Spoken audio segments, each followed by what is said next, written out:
lot of things. My basic focus is helping people live happier, healthier, wealthier lives. Usually I do that through solving problems related to financial issues, whether that's growing their business, helping them with their retirement, maybe it's helping them figure out college funding plans. We do a lot of comprehensive financial planning since that's what most people seem to be lacking. I got into this business through a fairly interesting path. After college, I spent about 10 years running nonprofit organizations. I was the executive director, communications, development director. I served on some boards. I worked with a lot of children and families, recent immigrant kids. And what I saw was that most of their problems came from not having enough money. At the time, I was working on education and did some counseling and recreation and different kinds of educational programs. But everything always sort of circulated back to family pressures about money. About 10 years into my career, I became a business consultant, essentially. I started helping a lot of business owners figure out how to earn more money more easily, thinking that that would help solve some of their problems.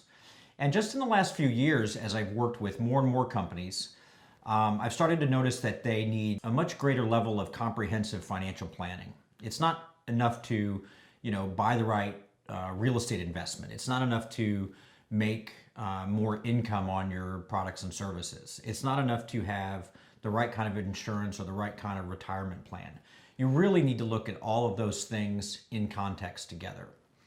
So what happens a lot of times is people will come in, they'll have a specific problem. Let's say they're trying to figure out what they should do with their 401k after they've left their job. Well, the way most people are approaching that kind of financial planning is sort of like building a house, somebody trying to build a house with a plumber, an electrician, and a carpenter, none of whom talk to each other, and none of whom are operating from a central plan.